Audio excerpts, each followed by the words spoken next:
नमस्कार, स्वागत है आप सभी का। समीक्षा अधिकारी और लोक सेवा आयोग की जितनी भी मुख्य परीक्षाएं हैं सभी में एक प्रश्न आता है, एक अपठित गद्यांश आपको दिया जाता है। उसका आपको उपयुक्त शीर्षक लिखना रहता है, उसका जो है भावार्थ या जो है सारांश लिखना रहता है और साथ में उसमें 2-3 लाइनें जो है अंडरलाइन कर दी जाती हैं, उनका आपको जो है अर्थ स्पष्ट करना रहता है, यानी उसका जो है आपको सार लेखन करना रहता है, उसका भावार्थ लिखना रहता है। तो निश्चित रूप से ये प्रश्न देखने में काफी टफ लगता है, क्योंकि इसमें जो अपठित गद्यांश दिए जाते हैं वो आपने कहीं पर पढ़े नहीं होते हैं और उनकी लैंग्वेज जो है काफी साहित्यिक हिंदी वाली होती है और ऐसी होती है कि आप एक बार में पढ़ के जो है उसके बारे में पूरी तरह से ये अंदाज नहीं लगा पाते हैं कि ये एक्चुअल में इसका भावार्थ क्या लिखना चाहिए। तो आपको 2 से 3 बार पढ़ के उस पर विचार करना होता है कि हम इसको किस तरह से लिखें। तो आज के इस लेक्चर में हम लोग इसी पर डिस्कस करेंगे कि किस तरह से अपठित गद्यांश का हम सारांश लेखन करें, उसकी समरी हम कैसे लिखें, उस पे जो रिलेटेड क्वेश्चंस पूछे जाते हैं उसको जो है हम कैसे उसका जो है अच्छे से अच्छा आंसर दें, क्योंकि ये काफ़ी विशेष सेगमेंट होता है। अच्छे खासे नंबर्स यहाँ आपके जुड़े रहते हैं और यहाँ पर हार्ड मार्किंग भी होती है। तीनों चीज़ें हैं, तो इसको जो है समझने के लिए आपको ये वीडियो पूरा देखना होगा और एक एक बारीकियां जो सारांश लेखन की हैं मैं आपको यहाँ पर स्पष्ट करने का प्रयास करूंगा। उसके बाद जो है आपको अभ्यास के लिए एक गद्यांश भी दिया जाएगा। शुरू करने से पहले मैं बता दूं कि जो लोग समीक्षा अधिकारी मुख्य परीक्षा में हमारे बैच से जुड़ना चाहते हैं तो वहां आप सीटों की संख्या कम रह गई है, इसलिए आप जल्दी से जल्दी अगर चाहें तो अपना एडमिशन ले सकते हैं। लगभग 40% कोर्स हम लोग कवर कर चुके हैं और तेजी से कोर्स को कवर किया जा रहा है। सभी सेगमेंट्स का अभ्यास नियमित रूप से कराया जा रहा है, 1-to-1 इंटरेक्शन किया जा रहा है और जो आप लोग जो है क्वेरीज करते हैं उसका हम लोग उचित समाधान करने का प्रयास करते हैं। जुड़ने का तरीका ये है कि आप RO मेंस लिखिए और इसको व्हाट्सएप के माध्यम से 9506742546 पर भेज दीजिए। आपको सारी डिटेल दे दी जाएगी। थोड़ी सी डिटेल मैं आपको बता देता हूं कि एक्चुअल में जो हमारा RO मेंस का कोर्स है इसकी संरचना क्या है। तो GS ऑब्जेक्टिव और GS हिंदी वाले पेपर के लिए टेस्ट सीरीज है, जिसमें 10 टेस्ट आपको दिए जाएंगे। एग्जाम के 1 महीने पहले आपको ये दिए जाएंगे। उसके बाद करंट अफेयर्स के सेक्शन के लिए हमारी ई मैगजीन जो मंथली मैगजीन्स होती हैं वो आपको प्रोवाइड कर दी जाएंगी जनवरी से। पत्राचार, पत्र लेखन, सारणी लेखन, इन सभी के लिए वीडियो कोर्स, यानी जितने भी सेगमेंट हैं हिंदी लेखन वाले टॉपिक्स में लगभग 7 सेगमेंट हैं, सभी का आपको वीडियो लेक्चर प्लस PDF में नोट्स और पूरा जो है आपकी शंका समाधान और जो भी आपकी समस्याएं होंगी उसको जो है व्यक्तिगत तौर पर और उसका निराकरण आपको दिया जाएगा। हिंदी निबंध लेखन, संक्षेपण या जिसको हम सार लेखन भी कहते हैं, इन सभी पे जो है विशेष जोर दिया जाएगा, क्योंकि इसका जो है महत्व ज्यादा होता है और यहाँ पर जो है थोड़ी सी हार्ड मार्किंग होती है। तो उससे कैसे बचा जाए और कैसे इन सेगमेंट्स में ज्यादा अच्छे नंबर लाए जाएं, ये सब जो है हम लोग यहाँ पर इस कोर्स में संपादित कर रहे हैं। तो इस बैच का नाम हम लोगों ने डेडिकेशन बैच रखा है और वो इसलिए कि हम चाहते हैं कि जितने लोग भी यहाँ पर लिमिटेड सीट्स में हमारे साथ जुड़ेंगे हम उन पर विशेष तौर पर मेहनत कर रहे हैं और हमारा यही प्रयास है कि अधिकांश लोग उसमें से समीक्षा अधिकारी मुख्य परीक्षा को क्वालिफाई करके जो है समीक्षा अधिकारी बने। और इसी संकल्प के साथ में जो है ये बैच स्टार्ट किया गया है, तो आप जल्दी से जल्दी आप इससे जुड़ सकते हैं। उसके लिए जो है कोई भी इंक्वायरी हो, आपकी कोई भी क्वेरी हो तो आप इस नंबर पर संपर्क करें। तो शुरुआत करते हैं हम पहले कि आपका क्वेश्चन जो पूछा जाता है वो क्या होता है। क्वेश्चन आपसे पूछा जाता है दिए हुए गद्यांश का शीर्षक। एक तो आपको शीर्षक लिखना होता है, सारांश लिखना होता है और 3 रेखांकित अंश दिए जाते हैं उसी गद्यांश में, उनकी आपको संक्षेप में व्याख्या करनी होती है। और इस प्रकार से ये जो है 21 अंक का होता है। जो है अन्य परीक्षाओं में जो है जो लोक सेवा आयोग की है उनमें ये जो है सेगमेंट का नंबर अलग होता है, लेकिन समीक्षा अधिकारी मुख्य परीक्षा की अगर हम बात करें तो ये 21 अंक का होता है। तो 21 अंक जो है आप बहुत आसानी से इसमें जो है 18+ नंबर ला सकते हैं। थोड़ा सा जो है आपको इसकी कला को समझना पड़ेगा, इसकी आर्ट को समझना पड़ेगा और यहां पर जो है आपकी क्रिएटिविटी जो है वो मैटर करती है। जैसे ये जो है गद्यांश पूछा जा चुका है समीक्षा अधिकारी मेंस के एग्जाम में, तो ये देखिए थोड़ा सा इसकी लैंग्वेज अभी हम आगे इस पर ही डिस्कस करेंगे पूरी तरह से कि इसको कैसे किया जाए। तो इसमें क्वेश्चन आप देख लीजिए, प्रस्तुत गद्यावतरण का उपयुक्त शीर्षक लिखिए। शीर्षक लिखने के लिए आपको 3 नंबर मिलते हैं। प्रस्तुत गद्यावतरण का सारांश लिखिए। सारांश लिखने के लिए 6 नंबर मिलते हैं। और रेखांकित अंश जो कि कितने होते हैं, 3 होते हैं, प्रायः 3 ही पूछे जाते हैं। इसकी संक्षेप में व्याख्या कीजिए। ये जो है कितने नंबर का होता है, 12 नंबर का होता है, यानी 4-4 नंबर के 3 जो है आपको व्याख्याएं करनी होती हैं जो रेखांकित अंश दिए होते हैं। तो ये जो है एक संरचना हो गई कि किस तरह से आपका जो है क्वेश्चन आपसे पूछा जाता है। अब हम आगे बढ़ते हैं। सबसे पहले हम कुछ जो है सैद्धांतिक बातें जो है, जो सारांश लेखन जिसको हम इंग्लिश में समरी राइटिंग कहते हैं, क्योंकि ऐसा नहीं है कि आपके लिए कोई बहुत ज्यादा नया विषय हो। हाई स्कूल से लेके ही आप हिंदी के अंतर्गत जो है ये काम करते चले आ रहे हैं। आपने बहुत सारे जो है गद्यांश, अपठित गद्यांश और उनसे रिलेटेड क्वेश्चंस को सॉल्व किया है। लेकिन यहाँ पर क्या है, ये प्योर हिंदी यानी शुद्ध हिंदी की बात है। यहाँ पर आपको अपनी रचनात्मकता तो दिखानी ही है, साथ में आपको अपनी हिंदी लेखन की जो है क्षमता को भी प्रदर्शित करना है, क्योंकि आपका जो एग्जामिनर है वो कहीं ना कहीं हिंदी का एक्सपर्ट है। तो आपसे वो ये अपेक्षा करेगा कि आप जो है अच्छे राइटिंग में लिखें, आप जो है जो भी शब्दों का चयन करते हैं उसकी वर्तनी शुद्ध होनी चाहिए, अशुद्ध वर्तनी ना हो, और जो वाक्य की आप फ्रेमिंग कर रहे हैं वो वाक्य भी व्याकरण की दृष्टि से सही हो। तो इन सभी पैरामीटर्स पर वो आपको जो है जज करेगा। और साथ में आपने जो है गद्यांश का जो भाव निकाला है वो कितना ज्यादा जो है अच्छा है, और आपने कौन से एंगल से उसके भाव के बारे में सोचना है, ये सारी बातें यहां पर मैटर करती हैं। तो मूल अवतरण के भावों अथवा विचारों को संक्षेप में लिखने की क्रिया को हम सारांश लेखन कहते हैं, यानी समरी राइटिंग कहते हैं। मूल गद्यांश में जो बात विस्तार से कही गई, क्योंकि जब मूल गद्यांश दिया जाता है उसमें आपको जो है एक विस्तृत पैराग्राफ दिया जाता है और उसको जो है आपको लगभग 1/3 में जो है समेटना होता है। यहां पर एक चीज ध्यान रखिएगा कि एक शब्द होता है संक्षेपण और एक होता है सारांश लेखन, दोनों में बहुत अंतर है। अंतर क्या है, अगर हम इसी जो है एग्जाम्पल की बात करें, अगर हमको संक्षेपण करना हो जो अन्य एग्जाम से पूछा जाता है, तो हम एक अंदाज से जो है इसके जितने भी शब्द हैं उसको गिन लेते हैं और उसका 1/3 कर देते हैं कि हमको 1/3 जो है इसको करना है। और इसमें संक्षेपण में क्या होता है कि जिस तरह से इसमें क्रमबद्ध रूप से जो पैरा में बातें कही गई हैं हमको उसको ही संक्षिप्त करना है। यानी 2 लाइनें हैं तो उसको हमको जो है संक्षेप में कह के 1 लाइन में कर देना है। कोई बड़ा वाक्यांश दिया हुआ है तो उसके लिए अगर एक शब्द, जैसे जो पढ़ा ना गया हो अपठित, तो उस तरह से आप अगर ये लिखा गया है कि जो पढ़ा ना गया हो तो उसके लिए हम वहां पर एक अपठित कर देते। तो यानी आपने लगभग 5 जो है 5 शब्दों को कम करके 1 शब्द बना दिया।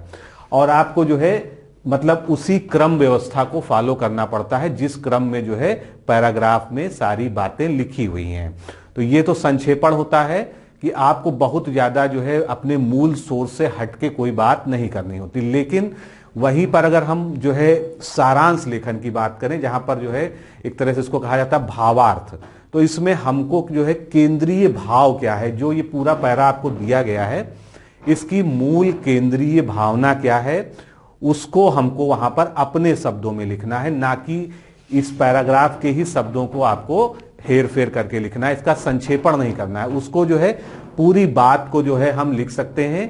यहां पर एक बात जो विशिष्ट रूप से महत्वपूर्ण है, क्रमबद्धता। जैसा कि मैंने कहा कि अगर आप संक्षेपण कर रहे हैं तो आप पहले पैराग्राफ को जो है पहले पैराग्राफ की जगह ही संक्षेपित करेंगे। लेकिन आप अगर उसका जो है समरी लिख रहे हैं, सारांश लिख रहे हैं, तो आपको अगर लगता है कि बीच वाला जो पैरा है इसमें मौलिक बात कही गई है, ऐसा मूल तत्व विद्यमान है जो इस पूरे पैराग्राफ का जो है केंद्रीय विषय है, तो आप यहां से भी शुरुआत कर सकते हैं। आप लास्ट पैरा की बात का भी शुरुआत कर सकते हैं। यानी आपको उसका एक निचोड़ लिखना है, आपको उसकी एक समरी लिखनी है। तो आपके सामने ये बाउंडेशन नहीं है कि आप पहली लाइन से ही शुरुआत करें। आप 3 बार 4 बार जो है गद्यांश को पढ़ें और उसका केंद्रीय भाव, केंद्रीय विषय वस्तु, एक्चुअल में लेखक क्या कहना चाहता है, क्या समझाना चाहता है, इस बात को दिमाग में रखते हुए आप जो है आगे बढ़ेंगे। तो ये संक्षेपण और सारांश में जो है मूलभूत जो है विषय अंतर हो गया। भाषा कैसी होनी चाहिए? भाषा हमेशा कहा जाता है कि बहुत क्लिष्ट भाषा आपको नहीं लिखना है, हालांकि साहित्यिक हिंदी को ही फॉलो करिए। ज्यादातर जो है कहने का मतलब है कि जो विदेशज शब्द हैं उनसे बचने का प्रयास करिए। ऐसा कोई प्रतिबंध नहीं है, लेकिन चूंकि आप हिंदी का एक जो है सार लेखन कर रहे हैं, हिंदी का सारांश लिख रहे हैं, तो प्रयास आपका यही रहना चाहिए कि हिंदी के अच्छे शब्दों का, सरल शब्दों का और ऐसे शब्दों का जो आपकी बात को अधिक स्पष्ट कर सके, आपकी बात को जो है प्रभावशाली तरीके से प्रस्तुत कर सके, हमको उन शब्दों का यहाँ पर चयन करना चाहिए। बाकी सारांश मूल अवतरण से छोटा होना चाहिए। अब यहाँ पर वो 1/3 भी हो सकता है, 1/4 भी हो सकता है, ऐसी कोई बाउंडेशन नहीं है कि आपको 1/3 ही करना है। अगर आप अपनी बात जो है 1/4 में भी समेट सकते हैं तो आप अपनी बात को 1/4 में समेटिए। संक्षेपण के साथ में यह है कि जो है उसके लिए एक नियम जैसा बना हुआ है, एक परंपरागत नियम है कि हमको 1/3 करना होता है, लेकिन सारांश लेखन में आप उससे भी कम या उससे थोड़ा सा ज्यादा कर सकते हैं। कुल मिला के सारांश जो है मूल अवतरण से छोटा होता है। फिर विस्तार और विश्लेषण करने की यहाँ आवश्यकता नहीं होती है। विस्तार और विश्लेषण कहाँ किया जाता है? एक शब्द आपने सुना होगा, पल्लवन।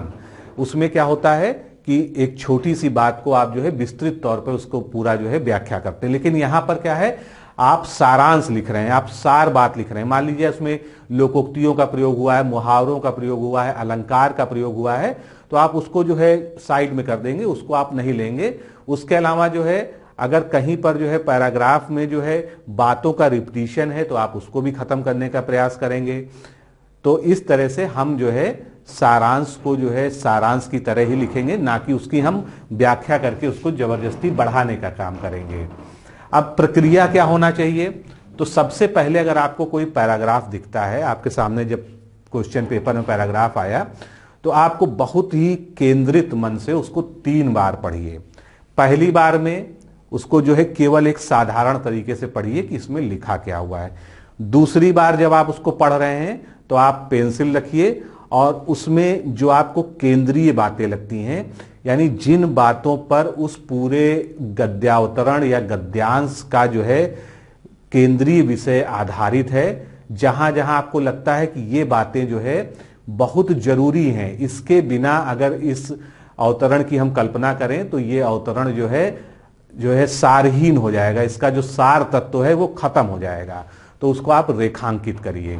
तीसरी बार में आपको क्या करना है, अब उसमें कई सारे जो है आपने देखे होंगे साहित्यिक हिंदी के शब्द दिए होते हैं, साहित्यिक हिंदी के बहुत टफ शब्द दिए होते हैं, तो आप उनको जो है क्या करिए, उनको गोले में कर लीजिए या साइड में रफ वाले जो है जहां पर आपको काम करने का स्पेस होता है वहां पर उसको आप लिखिए।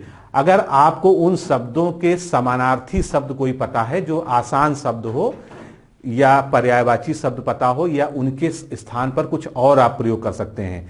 क्योंकि होता क्या है, जो सारांश लेखन हम करते हैं तो हमको ये प्रयास करना चाहिए कि जो शब्द जो है मूल अवतरण में दिए हैं, हमको उनके समान शब्दों को ढूंढकर उनके साथ में प्रयोग करना चाहिए। उससे क्या होता है कि एग्जामिनर ये समझ जाता है कि आपने जो है पैराग्राफ की सेम लैंग्वेज को कॉपी नहीं किया है, आपने अपने मन से अपने आप जो है उन चीजों को मॉडिफाई किया है, उनको रूपांतरित करके उसी भाव में आपने प्रस्तुत करने का प्रयास किया। तो एक ये महत्वपूर्ण बात है, जितने भी शब्द आपको ऐसे दिखें कि आप उनको जो है दूसरे शब्दों में लिख सकते हैं, उनका आप समानार्थी शब्द कोई लिख सकते हैं जो उनके समान अर्थ देता हो, तो आप जो है ये करिए। ये बहुत ही अच्छा इंपैक्ट डालता है एग्जामिनर के ऊपर। हाँ, कुछ ऐसे बहुत क्लिष्ट शब्द होंगे जिनकी आपको हिंदी नहीं पता होगी, आप उनको सही से नहीं समझ पा रहे हैं, तो आप निश्चित रूप से उनको छोड़ दीजिए और उस लाइन के भाव को समझने का प्रयास कीजिए, उस वाक्य के कि इस वाक्य के भाव को हम जो है किस तरह से एक दूसरे वाक्य में जो है कन्वर्ट कर सकते हैं। तो ये जो है कुछ बातें जो है बहुत जरूरी हैं। जो अब 1-2 बातें यहाँ पर और जो है कि जब आप संक्षेपण करें तो सबसे पहले आपने जब 2-3 बार उसको पढ़ लिया, उसके बाद जो है क्या करना है आपको, अब आपको शीर्षक जब तय करना है कि शीर्षक का चयन कैसे करें, तो शीर्षक कैसे आप लिखते हैं? शीर्षक जो है ऐसा होना चाहिए जो उस पूरे गद्यांश को 2-3 शब्दों में डिफाइन कर सके। तो ऐसा आप शब्द कहां से ढूंढेंगे? ये शब्द जो है आपको वहीं पर मिलेंगे। जब शीर्षक का चयन करना है तो आप पहले जो है गद्यांश को जब 2-3 बार पढ़ेंगे तो उसका आपको जो है केंद्रीय विषय समझ में आएगा। कि मान लीजिए कोई गद्यांश दिया है, वो साहित्य पर लिखा हुआ है, शिक्षा के ऊपर लिखा हुआ है, या सामाजिक संदर्भ में लिखा हुआ है, तो जब 2-3 बार पढ़ेंगे, और जरूरी नहीं है कि पहला जो पैरा हो उसमें आपको केंद्रीय भाव मिले। केंद्रीय भाव जो है प्रायः दूसरा जो सेगमेंट होता है, ये लास्ट सेगमेंट होता है, वहां पर जो है दिया रहता है। ऐसा प्रायः होता है, लेकिन ऐसा जो है हमेशा हो ये कोई जरूरी नहीं है। आप पहले से भी पहले पैरा को भी पढ़ के ये अंदाज लगा सकते हैं शीर्षक क्या होना चाहिए, बीच वाले को भी, और अंतिम में भी जो है ये अंदाज लगा सकते हैं। शीर्षक बहुत लंबा नहीं होना चाहिए। शीर्षक 1 शब्द का भी हो सकता है, 2 शब्द का भी हो सकता है, और एक जो है परंपरागत नियम बना रखा है, ऐसा कहीं पर किसी ने लिखा नहीं है कि हमको 5 जो है शब्दों से ज्यादा का शीर्षक नहीं लिखना चाहिए, क्योंकि वो फिर जो है शीर्षक की जगह एक फ्रेज बन जाता है। तो उसको जो है अवॉइड करते हुए हमको कोशिश ये करनी चाहिए कि हम जो है 5 शब्दों में अपनी बात को, उसके पूरे केंद्रीय भाव को व्यक्त कर सकें, जो उसका मूल तत्व है कि किस तरह से जो है उसमें बातें कही गई हैं, वही हमारा शीर्षक होना चाहिए। और इसका कोई भी नियम नहीं है, आप अपने हिसाब से जो है इसको कर सकते हैं। अब एग्जाम्पल के लिए हम इस गद्यावतरण की जो है पूरी जो है एनालिसिस करेंगे यहाँ पर, और इस पे जो प्रश्न पूछे गए हैं उसको हल करेंगे। तो ये जो है बहुत मुख्य पार्ट है, इसको बहुत ध्यान से समझने का प्रयास कीजिएगा। तो पहला प्रश्न क्या है हमारा इस गद्यांश को पढ़ने पर? प्रस्तुत गद्यावतरण का उपयुक्त शीर्षक लिखिए। 3 नंबर का जो है पूछा जाता है, और शीर्षक देना बहुत ही आसान है। आप जो है बहुत अच्छा शीर्षक दे सकते हैं, बस आपको जो है मूल बात को समझना होगा। तो ये हमारा जो है गद्यांश है। इसको गद्यांश को हम पढ़ेंगे टुकड़ों में विभाजित करके। अब जो है इसको मैंने इसीलिए टुकड़ों में कर दिया है, जिससे आपको जो है स्पष्ट रूप से दिखाई दे, और आप जो है अगर चाहें तो उसको पॉज करके जो है पढ़ भी सकते हैं। अपने आप पढ़िए और मैं इसको जो है आपको पढ़ता हूं। एक और यह मानना अंधविश्वास होगा कि स्नातकों को जो शिक्षा मिलती है उससे अच्छी शिक्षा हो ही नहीं सकती, या कि उस ओर उन्नति की कोई गुंजाइश ही नहीं है, तो दूसरी ओर यह सुझाना भी अन्याय होगा कि उसका कोई मूल्य अथवा उपयोगिता नहीं है।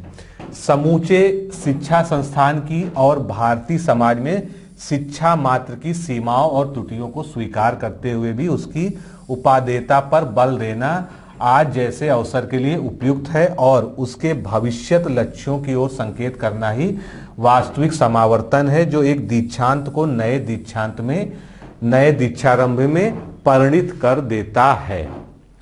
तो आपको पढ़ के जो है पहला पैरा ऐसा लगा होगा कि इसका हम कुछ भी भाव नहीं समझ पा रहे हैं। वास्तव में ये टफ है, इसको आपको स्वीकार करना होगा, मैं भी इस बात को मानता हूं। लेकिन केवल पैरा जो है पहला पैरा पढ़ के जो है आप जो है ये जज नहीं कर सकते कि पूरा पैराग्राफ इसी तरह का जो है कठिन है। अब जो है हम दूसरे पैरा को पढ़ते हैं। चलिए, शिक्षा संस्थान और समाज की चर्चा के साथ साथ शब्द आपके सामने लाना चाहता हूं संस्कृति। जैसे सामाजिक संदर्भ के बिना शिक्षा और उसकी उपयोगिता का विचार अधूरा रह जाता है, उसी प्रकार सांस्कृतिक संदर्भ सामने रखे बिना समाज की कोई पहचान नहीं बनती। ऐसा भी कह सकते हैं कि संस्कृति समाज की कार्यत्री अथवा निर्माणी प्रतिभा होती है। यदि हम संस्कृति को उसके इन सही रूपों में पहचान सकें तो हम तुरंत यह भी पहचानेंगे कि शिक्षा वास्तव में संस्कृति का एक महत्वपूर्ण उपकरण है, और शिक्षा का काम है संस्कार देना। मैंने यहां पर जो है कुछ गोले बनाए हैं। वो किस लिए बनाए हैं? हम जब इस पैरा को पढ़ रहे हैं और हमको क्या खोजना है? शीर्षक खोजना है।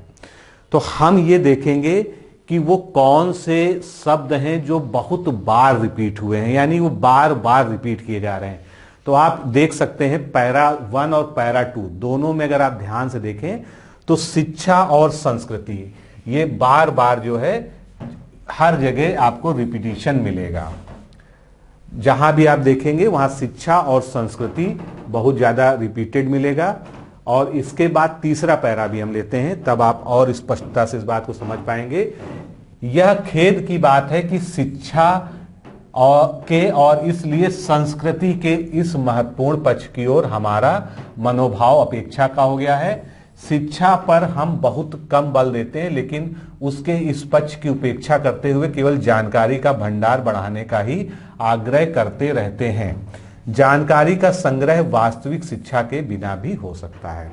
यहां पर भी आप देख रहे हैं शिक्षा और संस्कृति और उसके अंतर संबंध की चर्चा हो रही है। इसको अगर आप फिर से जो है एक बात ध्यान से पढ़ेंगे पूरी बात को, तो शुरू से आपको यही समझ में आएगा कि इसमें कहना क्या चाह रहा है। जो लेखक है वो ये कहना चाह रहा है कि शिक्षा जो है अगर ऐसी है जो संस्कृति के विहीन है, यानी वो संस्कृति को बढ़ावा नहीं देती, यानी संस्कार परक नहीं है, तो वो शिक्षा जो है आधुनिक संदर्भों में व्यर्थ है।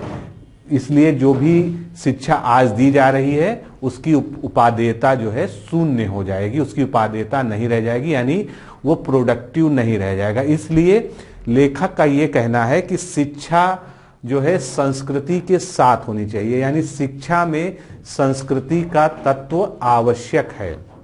तो इतना हिंट आपके लिए काफी है, क्योंकि आपको बहुत ज्यादा सोचने का मेंस में समय नहीं मिलता है। आपने शीर्षक क्या पकड़ लिया? शिक्षा और संस्कृति। सिंपल है, बिल्कुल सिंपल है। यहां पर पूरे जो है इसकी आप बात करेंगे तो यहां पर शिक्षा और संस्कृति दो ही शब्द जो है प्रमुखता से आ रहे हैं, उसके अंतर संबंधों पर चर्चा हो रही है। तो इस प्रकार हम इसका जो है एक शीर्षक क्या दे सकते हैं? शिक्षा और संस्कृति।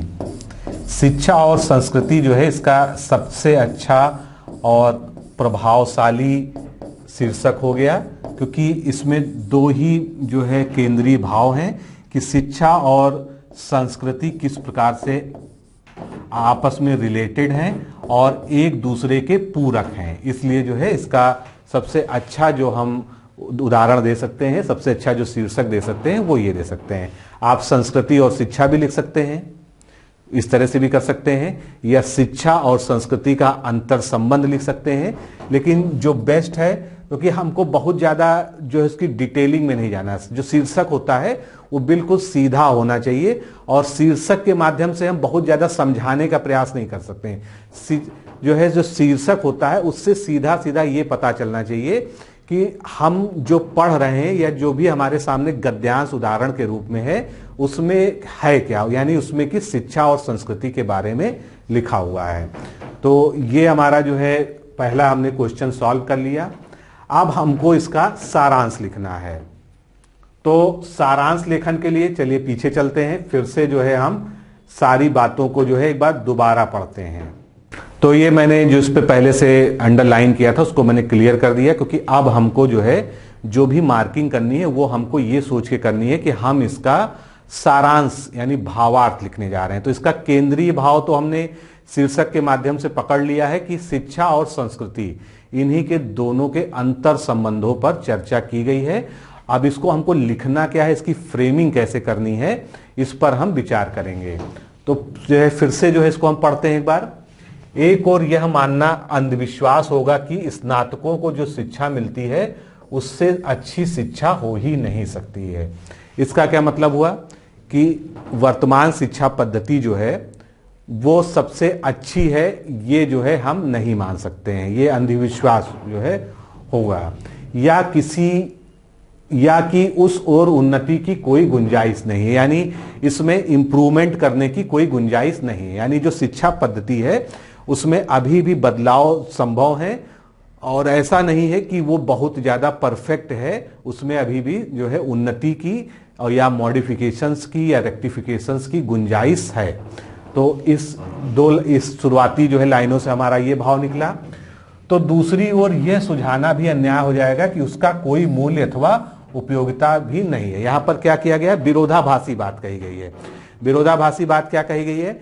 एक ओर तो कहा गया है कि हाँ ये जो है परफेक्ट नहीं है, इसमें इंप्रूवमेंट हो सकता है। दूसरी ओर कहा गया है कि हम ऐसा भी नहीं कह सकते हैं कि इसका कोई मूल्य नहीं, यानी शिक्षा जो है उसका मूल्य है लेकिन उसमें इंप्रूवमेंट्स की सुधार की, उन्नति की गुंजाइशें बनी हुई हैं। तो हमारा जो पहली लाइन हो गई उसका जो है हमने एक मतलब ये निकाल लिया है। फिर समूचे शिक्षा संस्थान की और भारतीय समाज में शिक्षा मात्र की सीमाओं और त्रुटियों को स्वीकार करते हुए भी उसकी उपादेयता पर बल देना आज जैसे अवसर के लिए उपयुक्त है।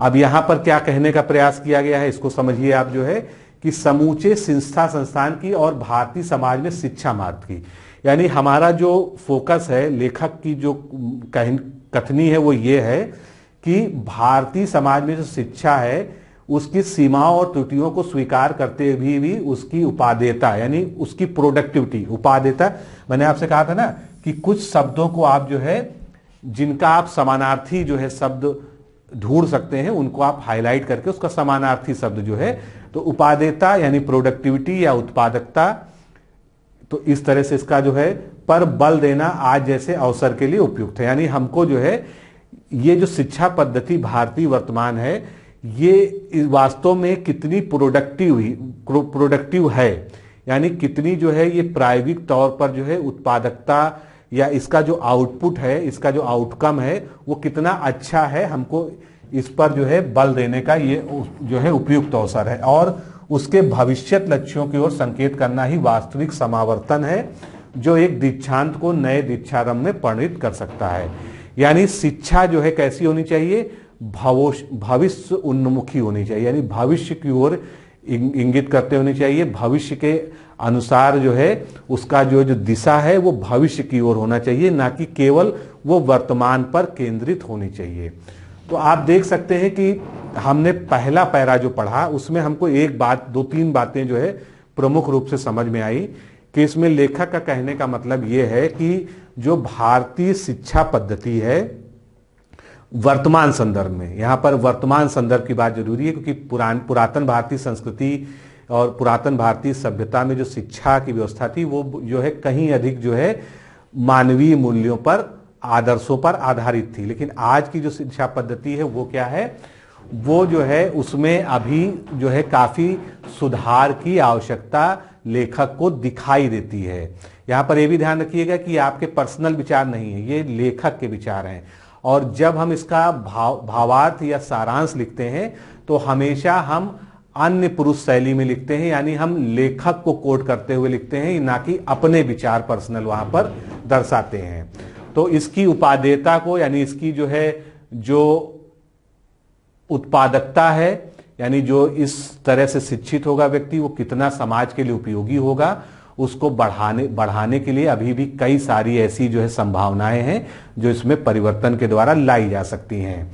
तो ये जो है थोड़ा सा इसका केंद्रीय भाव हो गया पहले का। अब दूसरा हम लेते हैं शिक्षा संस्थान और समाज की चर्चा के साथ साथ और शब्द आपके सामने लाना चाहता हूं। लेखक अब क्या लाना चाहता है और शब्द संस्कृति।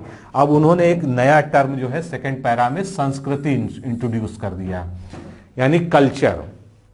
यानी वो क्या करना चाहते हैं लेखक जो है, शिक्षा को संस्कृति से जोड़ना चाहते हैं। यानी वो ये सिद्ध करना चाहते हैं कि शिक्षा और संस्कृति परस्पर एक दूसरे के जो है अनुपूरक हैं और एक दूसरे के बिना जो है इनकी जो उपयोगिता है वो बहुत ज्यादा नहीं है। तो संस्कृति के बारे में बताना चाहते हैं, जैसे सामाजिक संदर्भ के बिना शिक्षा और उसकी उपयोगिता का विचार अधूरा रह जाता है। यानी शिक्षा का क्या मूल उद्देश्य होना चाहिए, शिक्षा हमेशा जो है सामाजिक संदर्भ में होना चाहिए। यानी शिक्षा का मुख्य उद्देश्य क्या होना चाहिए, समाज का निर्माण।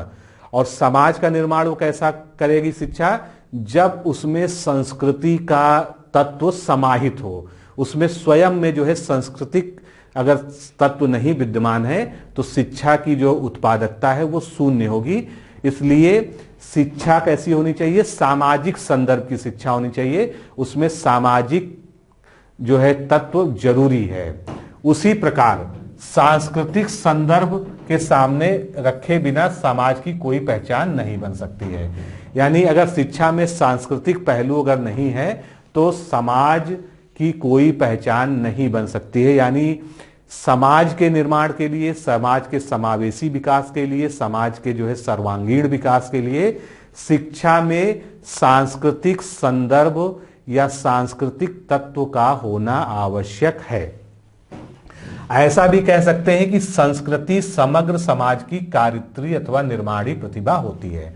और यहां पर विशेष ध्यान दीजिएगा कि ये जो लाइन है इसकी आपको भावार्थ भी लिखना है। और यहां पर जब हम गद्यांश देखते हैं और उसमें जो रेखांकित होते हैं वो कहीं ना कहीं से उसके मूल तत्वों से जुड़े हुए होते हैं, जो इसका मूल भावार्थ होना चाहिए, जो इसका मुख्य आशय होना चाहिए उस पूरे गद्यावतरण का, उससे ये जुड़ा हुआ है। तो संस्कृति समग्र समाज की कारित्री अथवा निर्माणी प्रतिभा होती है, बिल्कुल स्पष्ट है।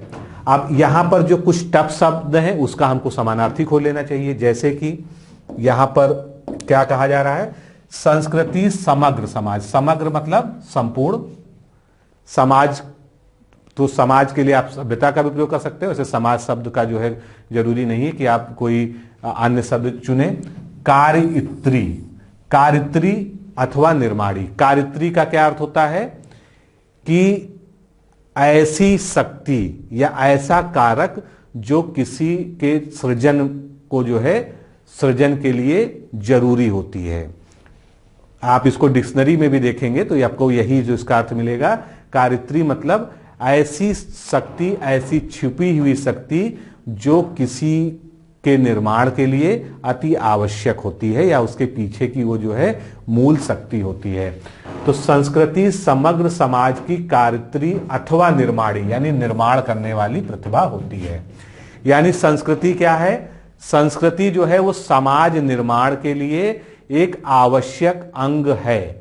अगर आपको समाज का निर्माण करना है, समाज का विकास करना है, एक अच्छा समाज बनाना है, तो उसमें संस्कृति के तत्व की आप उपेक्षा नहीं कर सकते हैं। इस लाइन से आप ये समझ गए। इसका जब भावार्थ हम लिखेंगे तो इसी को हम एक्सप्लेन करेंगे। आगे चलते हैं। यदि हम संस्कृति को उसके इन सही रूपों में पहचान सके तो हम तुरंत यह भी पहचानेंगे कि, दूसरी लाइन की शुरुआत कैसे हुई, अगली लास्ट लाइन की, यदि हम संस्कृति को उसके इन सही रूपों में पहचान सके। सही रूप कौन सा, कि वो जो है समाज के निर्माण की कारित्री या निर्माणी शक्ति है। यदि हम संस्कृति को उसके इन सही रूपों में पहचान सके तो हम तुरंत यह भी पहचानेंगे कि, अब आपको जो है ये हाईलाइटेड पोर्शन या अंडरलाइन पोर्शन, इसकी भी आपको व्याख्या करनी है आगे चल के। तो शिक्षा वास्तव में संस्कृति का एक महत्वपूर्ण उपकरण है। उपकरण मतलब आप जानते हैं इंग्लिश में डिवाइस, लेकिन यहां पर हम डिवाइस शब्द तो यूज करेंगे नहीं। तो यानी उसको बनाने के लिए एक यंत्र है, एक साधन है। यहां पर सबसे अच्छा शब्द उपकरण के लिए आप क्या लाए, साधन।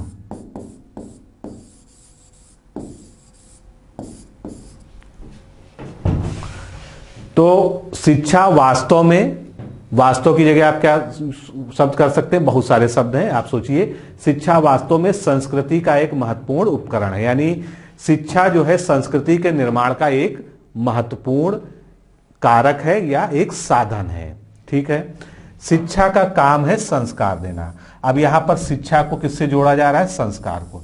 यानी शिक्षा का एक मूल काम क्या है, संस्कार देना, लोगों में संस्कार को विकसित करना। और जब संस्कारित विद्यार्थी आगे बढ़ेंगे, जो समाज में जाएंगे, तो वो एक अच्छे समाज का, एक समावेशी समाज का निर्माण करेंगे। कुछ मुझे लगता है कि अब इतना पढ़ के आपको जो है कुछ एक दिमाग में खाका खिंच गया होगा कि हमको जो है इसका भावार्थ लेखन किस तरह से करना है। आगे बढ़ते हैं, अभी लास्ट पैरा बचा हुआ है आपका। अब अंत में जो है इसका समापन लेखक ने किया है। यह खेद की बात है कि शिक्षा के और इसलिए संस्कृति के इस महत्वपूर्ण पक्ष को हमारा मनोभाव की ओर हमारा मनोभाव उपेक्षा का हो गया है। अब शिक्षा के और संस्कृति के इस महत्वपूर्ण पक्ष की ओर हमारा जो मनोभाव है वो उपेक्षापूर्ण है। यानी हम जो है शिक्षा की तो बात करते हैं, तो आधुनिक शिक्षा प्रणाली में जो संस्कृति वाला तत्व है वो कहीं ना कहीं से मिसिंग है। इसी को जो है उसने कहा कि क्योंकि यहां पर क्या कहा गया, शिक्षा वास्तव में संस्कृति का एक महत्वपूर्ण उपकरण है। यानी शिक्षा में संस्कृति निर्माण की ताकत है, शक्ति है, वो एक साधन है, एक उपकरण है। तो इसी बात को जो है कहा गया है कि शिक्षा संस्कार देती है और शिक्षा के और इसीलिए संस्कृति के इस महत्वपूर्ण पक्ष की ओर हमारा मनोभाव उपेक्षा का हो गया। यानी वर्तमान में हम क्या करते हैं कि हमारी जो शिक्षण पद्धति है वो क्या है, किस तरह की है। अब आगे बताने जा रहा लेखक, वो कह रहा है कि शिक्षा पर हम बहुत बल देते हैं, लेकिन उसके इस पक्ष की उपेक्षा करते हुए केवल जानकारी का भंडार बढ़ाने की ही आग्रह करते हैं। यानी शिक्षा में सांस्कृतिक जो तत्व होना चाहिए, जो सांस्कृतिक उसमें जो है कारक होना चाहिए, वो मिसिंग है। उस कारण जो है संस्कार नहीं हो पा रहा है। और शिक्षा का मूल काम तो संस्कार, ज्ञान के साथ साथ संस्कारित भी करना है लोगों को। तो अब की जो शिक्षा पद्धति वो क्या है, वो है रट्टू शिक्षा पद्धति। यानी यहां पर क्या कहा गया है कि जानकारी का भंडार बढ़ाने का ही आग्रह करते हैं। हमारी शिक्षा पद्धति का जो लेखक के अनुसार जो है काम क्या है वर्तमान शिक्षा पद्धति का, कि केवल जो है हम जानकारी को बढ़ा रहे हैं। हम जो है बहुत सारी चीजों को रटने पे बल देते हैं, हम बहुत सारा जानकारी के संग्रह की बात करते हैं, लेकिन हम ये बात नहीं करते हैं कि हम एक्चुअल ज्ञान जो है, उस विषय का एक्चुअल ज्ञान हमको कैसे प्राप्त हो, वो सांस्कृतिक तत्व की उपेक्षा के साथ में नहीं प्राप्त किया जा सकता है। तो यहां पर जो है कहा गया कि जानकारी का भंडार बढ़ाना ही अब शिक्षा का जो है एक उद्देश्य रह गया है। उसके बाद जानकारी का संग्रह वास्तविक शिक्षा के बिना भी हो सकता है। अब उन्होंने अपनी बात को और स्पष्ट कह दिया कि जानकारी का जो संग्रह है, यानी जो हम विभिन्न सोर्सेज से ढेर सारी जानकारी इकट्ठा करते हैं, उसके लिए आपको बहुत ज्यादा शिक्षित होने की जरूरत नहीं है। कोई भी सामान्य व्यक्ति जो है कई सारी जानकारियां इकट्ठा कर सकता है, उसके पास बस जो है स्रोत होने चाहिए। लेकिन जो वास्तविक शिक्षा है उसके बिना भी आप जानकारी का संग्रह कर सकते हैं। लेकिन वास्तविक शिक्षा का उद्देश्य ये नहीं है कि केवल आप जानकारी के संग्रह तक ही सीमित रह जाएं। आपको जो है जानकारी का संग्रह भी करना है, उसकी जो है जो प्रायोगिकता है, उसका जो एप्लीकेशन है वो भी सीखना है। साथ में उसको इस तरह से हमको यूज करना है कि हम समाज के निर्माण में योगदान दे सके, संस्कारी बने और एक अच्छे समावेशी संस्कार जो है समाज का निर्माण कर सकें। तो मुझे लगता है कि आप तीनों पैरा पढ़ के जो है आपके मन में कुछ जो है विचार आए होंगे कि आप जो है इसको कैसे सॉल्व करें, इसका जो है आप जो है भावार्थ कैसे लिखें।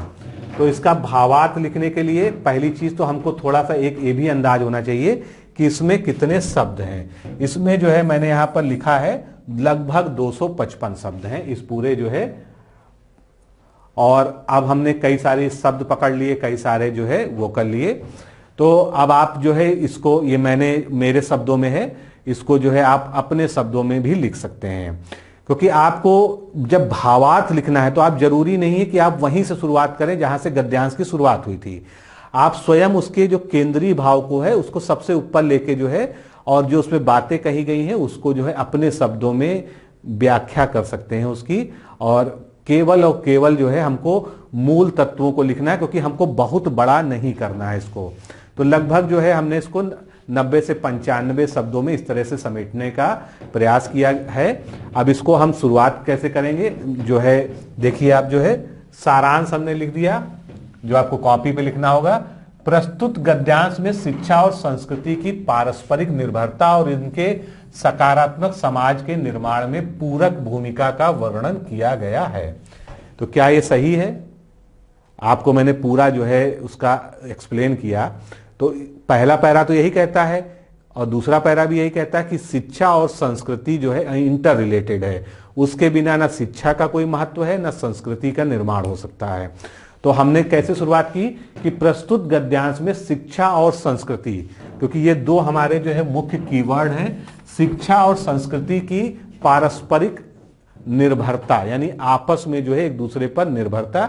अब इसमें आप जो कर सकते हैं, क्योंकि ये आपको भी एक्सरसाइज करनी है, आप इसी जो है गद्यांश को अपने शब्दों में जो है लिखेंगे। थोड़ा सा जो है आइडिया यहां से लेके आप जो है लिखेंगे। सारी बातें मैंने आपको समझा दी हैं।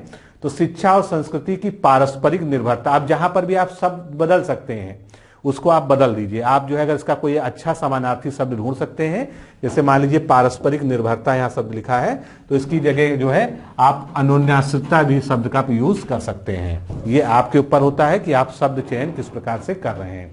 और इनके सकारात्मक समाज के निर्माण में हमने क्या कहा, सकारात्मक समाज कहा। क्यों? क्योंकि शिक्षा जो वर्तमान पद्धति है वो शिक्षा तो दे रही है, क्योंकि वो उसका लेकिन जो है मुख्य काम केवल ज्ञान के जो है नॉलेज को, स्टोरेज को बढ़ाना है आपके अंदर। आप किसी परीक्षा को पास कर लें, किसी तरह से रट्टू व्यवस्था के अंतर्गत जो है आप रट के पास कर लें, आपकी मार्कशीट पे फर्स्ट डिवीजन आ जाए, अच्छे से अच्छे मार्क्स दिखने लगे, लेकिन क्या आपने जो पढ़ा आप उसका वास्तविक ज्ञान आपको हुआ? और आपको अगर वास्तविक ज्ञान हुआ है तो क्या आप उसका प्रायोगिक इस्तेमाल कर पाएंगे? तो शिक्षा व्यवस्था पे कहीं ना कहीं लेखक ने प्रश्न चिन्ह लगाया है। तो हम इसीलिए कह रहे हैं कि इनके सकारात्मक समाज के निर्माण में पूरक मतलब जो है एक दूसरे के जो है सप्लीमेंट्री हैं, ये एक दूसरे के बिना जो है काम नहीं चल सकता। शिक्षा और समाज जो है आपस में एक दूसरे की पूरक भूमिका में होते हैं, इसका वर्णन किया गया। ये तो हमने शुरुआत कर दी। उसके बाद जिस प्रकार शिक्षा का उद्देश्य संस्कार देना है, हमने देखा ना, स्पष्ट रूप से अंडरलाइन किया गया उसको कि जिस शिक्षा क्या करती है, शिक्षा का काम है संस्कार देना, यही शब्द ही वहां पर लिखे हैं। तो हमने वहीं से इसको उठाया कि जिस प्रकार शिक्षा का उद्देश्य संस्कार देना है, उसी प्रकार संस्कृति का काम उसी संस्कार को समाज के सर्वांगीण विकास के लिए सभी उत्कृष्ट मानवीय मूल्यों को समाहित करना है। तो पूरी जो है दूसरे पैरा की जो बात थी उसको हम यहां पर ले आए कि जिस प्रकार शिक्षा का उद्देश्य संस्कार देना है, उसी प्रकार संस्कृति का काम उसी संस्कार को समाज के सर्वांगीण विकास के लिए सभी उत्कृष्ट मानवीय मूल्यों को समाहित करना है। आज सांस्कृतिक संदर्भ रहित शिक्षा, अब हम वर्तमान शिक्षा प्रणाली में क्या दोष है उसको थोड़ा सा इंगित करेंगे, क्योंकि लेखक ने तो काफी कुछ कहा है उसके बारे में, लेकिन हमको काफी कुछ नहीं कहना है, क्योंकि हमको यहाँ पर सारांश लिखना है। तो हम उसको भाव स्वरूप यहाँ पर व्यक्त करना चाहते हैं कि आज सांस्कृतिक संदर्भ रहित, यानी आज की जो शिक्षा है उसमें संस्कृति का तत्व विद्वान नहीं है लेखक के अनुसार। तो आज सांस्कृतिक संदर्भ रहित शिक्षा पर ज्यादा बल दिए जाने के कारण संस्कृति उपेक्षित हो गई। क्योंकि आप देख रहे होंगे कि लेखक ने 2 बार उपेक्षा शब्द का इस्तेमाल किया है, लेखक ने 2 बार उपेक्षा शब्द का इस्तेमाल किया है। तो हमको कहीं ना कहीं जो है इसको एक जो है प्राइमरी भाव मानना चाहिए कि यहां पर आपको ये कहीं ना कहीं लिखना पड़ेगा कि जो है सांस्कृतिक पक्ष की उपेक्षा की जा रही है शिक्षा में। तो शिक्षा पर ज्यादा बल दिए जाने के कारण संस्कृति उपेक्षित होती जा रही है। समाज के समावेशी विकास के लिए आवश्यक है कि शिक्षा और संस्कृति के मध्य रचनात्मक संतुलन बना रहे। अब हम कह रहे हैं कि समाज का हमको सर्वांगीण विकास करना है, समावेशी विकास करना है, यानी आपको ज्ञान भी हो, आपके अच्छे नंबर भी आए, लेकिन साथ में आपके अंदर संस्कार का भी विकास होना चाहिए, आपके अंदर संस्कृति का विकास होना चाहिए, और हमारी सभ्यता जो है वो अक्षुण्ण रहे और सभ्यता जो है सकारात्मक दिशा में ग्रोथ करे, हमारा कल्चर जो है सकारात्मक दिशा में बढ़े। उसके लिए इनके बीच जो है रचनात्मक संतुलन बना रहना चाहिए। संस्कार और संस्कृति के अवयव के समावेश के बिना शिक्षा मात्र जानकारी संकलन का एक माध्यम रह जाएगा। अब हमने शब्दों को देखिए बदला है, वहां पर क्या किया गया था, जानकारी संग्रह शब्द लिखा था, यहां पर हमने क्या किया, जानकारी संकलन का एक माध्यम रह जाएगा। तो मुझे लगता है कि इसमें जो है जो केंद्रीय भाव था पूरे 3 पैरा मतलब 3 पार्ट में एक पैरा एक ही जो है गद्यांश था, उसका आ चुका है, और लगभग जो है हमने 95 शब्दों में इसको लिखा है। इसको और थोड़ा सा भी संक्षिप्त किया जा सकता है, लेकिन आवश्यकता नहीं, क्योंकि हमको पूरा का पूरा जो है इसका केंद्रीय भाव जो है और लेखक क्या कहना चाहता है एक्चुअल में वो प्रस्तुत करना है। तो इस गद्यांश को आप दोबारा लिखेंगे, अपने शब्दों में लिखेंगे, ये आपकी एक्सरसाइज भी है, क्योंकि इसको मैंने एक्सप्लेन किया है, और आप इसको दोबारा खुद से लिखेंगे। आप इसको जो है जरूर एक देख सकते हैं कि हमने इसको कैसे लिखा है, और इसको आप जो है रिप्रोड्यूस करेंगे थोड़ा बहुत इसके साथ में मॉडिफिकेशंस के साथ में, जिससे आप अपनी क्रिएटिविटी को भी जांच सकें। अब बारी आती है रेखांकित अंशों की व्याख्या की। इसमें हमको रेखांकित अंशों की व्याख्या करनी है। तो रेखांकित अंशों की व्याख्या हम कैसे करेंगे? संस्कृति पहला हमारा अंश कौन सा है, एक एक अंश को हम लेके चलेंगे, क्योंकि अब हम पूरा जो है हमने उस पैराग्राफ का एक तरह से हर तरह से उसको हमने समझ लिया है कि उस पैराग्राफ में कहा क्या गया है, उस गद्यावतरण में कहा क्या गया है। संस्कृति समग्र समाज की कारित्री अथवा निर्माणी प्रतिभा होती है। इसमें कीवर्ड्स क्या हैं? समग्र समाज, कारित्री अथवा निर्माणी। कारित्री का जो डिक्शनरी मीनिंग है वो क्या है? प्रेरक शक्ति, यानी किसी चीज को करने की जो प्रेरणा की शक्ति है उसको कहेंगे हम शॉर्ट में कारित्री। और इसको जब हम और एक्सप्लेन करेंगे तो क्या लिखेंगे? वह आंतरिक शक्ति जो रचना के लिए प्रेरित करे। अब इसके अलावा आप इसका और अच्छा मीनिंग ढूंढ सकते हैं, अगर आप जो है इसको कहीं डिक्शनरी में देखें तो फिलहाल जो है इतना सफिशियंट है कि कारित्री शब्द का मतलब है कि प्रेरक शक्ति या वह आंतरिक शक्ति जो रचना के लिए प्रेरित करे। ये इसकी डिक्शनरी मीनिंग है और उसका जो पूरा यहां पर एक्सप्लेनेशन है। अब पहली बात आती है कि हम इसको कितना बढ़ाएं। तो अगर एक लाइन है तो हम उसको 2 लाइन या मैक्सिमम 3 लाइन में ले जाएं, यानी लगभग हम 3 गुना कर सकते हैं। 3 गुना से ऊपर उसको जो है करने की आवश्यकता नहीं होती है। भाव जब हम जो है रेखांकित अंश की संक्षेप में, क्योंकि यहां पर लिखा हुआ संक्षेप में व्याख्या, हमेशा इसकी व्याख्या हमको संक्षेप में करनी। क्यों? क्योंकि आप पूरे पैरा का जो है संक्षेप तो वहां समझा चुके हैं, आप पूरा सार वहां पर लिख चुके हैं। अब केवल रेखांकित अंशों का करना है। और थोड़ा सा हमको एक यहां पर और अंतर करना होता है कि जो बातें हमने भावार्थ लेखन में यानी सारांश लेखन में की हैं उससे थोड़ा अलग हटके, क्योंकि पूरी तरह से आप नहीं अलग हट सकते क्योंकि ये उसी का एक अंश है, उसी से निकल के आया हुआ ये अंडरलाइंड पोर्शन है। तो इसको आप पूरी तरह से तो अलग नहीं कर सकते, लेकिन प्रयास आपका यही रहिए कि इसके बारे में जो आपने जो वहां लिखा है उससे थोड़ा सा हटके जो है कुछ शब्दों का प्रयोग करके डिफरेंस लाने का, कुछ अंतर दिखाने का प्रयास कीजिए। यहां पर भी आपकी क्रिएटिविटी काम आएगी। अब इसकी हम व्याख्या लिखते हैं। प्रस्तुत अंश में लेखक संस्कृति की महत्ता को समझाते हुए वर्णन करता है कि समाज निर्माण के मूलभूत तत्वों में संस्कृति का विशिष्ट और प्रमुख योगदान है। हमारी बात आ गई कि प्रस्तुत अंश में लेखक संस्कृति की महत्ता को समझा रहा है। यहां पर यही काम तो हो रहा है कि संस्कृति के महत्व को समझाया जा सकता है। अब महत्ता की जगह आप जो है महत्व शब्द यूज कर सकते हैं। समाज निर्माण के मूलभूत तत्वों में, यानी समाज का जो निर्माण का जो मूलभूत तत्व है, उसके जो मूलभूत एलिमेंट्स हैं, उसमें संस्कृति का विशिष्ट, या यहां पर विशिष्ट की जगह आप जो है क्या लिख सकते हैं? विशेष भी लिख सकते हैं। शब्दों का जो है थोड़ा सा हेरफेर कर सकते हैं, और प्रमुख योगदान है। तो ये बात जो है बिल्कुल सत्यापित है, जो आपने पढ़ा उसमें यही सब लिखा हुआ है। समाज के सृजन में, क्योंकि कारित्री अथवा निर्माणी शक्ति की जो हम बात करते हैं तो उसका मतलब है कि वह प्रेरित शक्ति जो रचना के लिए प्रेरित करे। तो समाज के सृजन, अब हमने रचना को ही जो है यहां पर क्या किया? रचना जो शब्द है इसको हमने सृजन बना दिया, क्रिएशन। तो समाज के सृजन में संस्कृति निर्माणकारी कारक के रूप में अत्यंत महत्वपूर्ण है। ठीक है, ये बात हो गई। ये हमारा बस इतना जो है सफिशिएंट है। आगे चलते हैं दूसरे में। शिक्षा वास्तव में संस्कृति का एक महत्वपूर्ण उपकरण है। शिक्षा वास्तव में संस्कृति का एक महत्वपूर्ण उपकरण है। अब मैंने आपको पीछे ही बताया था कि उपकरण की जगह हम क्या लिख सकते हैं? उपकरण की जगह हम एक शब्द का प्रयोग कर सकते हैं, साधन या हेतु। कुछ भी जो है कहते हैं ना कि ये इस हेतु का मतलब जो होता है एक तरह से उपकरण, या जो है जिससे कोई काम किया जा सके उसके संदर्भ में लिया जाता है। अब शिक्षा वास्तव में संस्कृति का एक महत्वपूर्ण उपकरण है, यानी शिक्षा क्या है?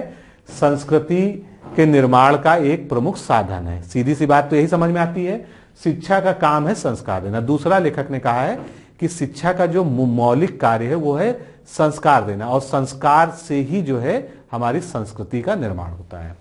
तो इसकी व्याख्या करेंगे क्या? शिक्षा वह महत्वपूर्ण कार्यकारी साधन है। हमने जो है उपकरण की जगह उसको कार्यकारी साधन बना दिया, जो सांस्कृतिक विकास एवं समाज निर्माण का मार्ग प्रशस्त करता है। जो क्या करता है? सांस्कृतिक विकास एवं समाज निर्माण का मार्ग प्रशस्त करता है। इसकी जगह आप मार्ग प्रशस्त की जगह क्या लिख सकते हैं कि जो संस्कृति के विकास एवं समाज निर्माण का कार्य करता है या को संपादित करता है, आप ये भी लिख सकते हैं। थोड़ा सा जो है शब्दों में आपको वेरिएशन हमेशा लेके चलना पड़ेगा। फिर अब आखिरी लाइन की हम बात करें, जो इसमें दिया गया है कि शिक्षा का काम है संस्कार देना। तो शिक्षा का प्राथमिक उद्देश्य समाज में संस्कार का बीजारोपण करना है। हम ये लिख सकते हैं, बीज वपन भी करना है, ये भी कर सकते हैं। तो शिक्षा का प्राथमिक उद्देश्य क्या है? समाज में संस्कार का बीजारोपण करना है। शिक्षा वस्तुतः संस्कृति के रचनात्मक विकास में प्रमुख माध्यम है। अब हमने तीसरी लाइन भी लिख दी कि इसको समअप कर दें, शिक्षा वस्तुतः संस्कृति के रचनात्मक विकास में एक प्रमुख माध्यम है, या हेतु है, या कारक है, कुछ भी शब्द आप ले सकते हैं। तो इस तरह से हमारा दूसरा जो रेखांकित अंश था उसकी व्याख्या हो गई। इन सभी को आपको स्वयं भी जो है लिखना है, यही आपका जो है इसमें एक्सरसाइज भी है। फिर जानकारी का संग्रह वास्तविक शिक्षा के बिना भी हो सकता है। अब ये बहुत ही गूढ़ लाइन है, क्योंकि इसमें शिक्षा व्यवस्था पर सवाल उठाए गए, शिक्षा व्यवस्था पर चोट की गई है कि अगर हमको जानकारी ही मात्र संग्रह करनी है, जानकारी ही इकट्ठा करनी है, तो उसके लिए वास्तविक शिक्षा की आवश्यकता नहीं है। एक सामान्य शिक्षित व्यक्ति भी जो है विभिन्न स्रोतों से केवल जानकारी इकट्ठा कर सकता है। तो उसी को हमको यहाँ पर जो है एक्सप्लेन करना है 2-3 लाइन में।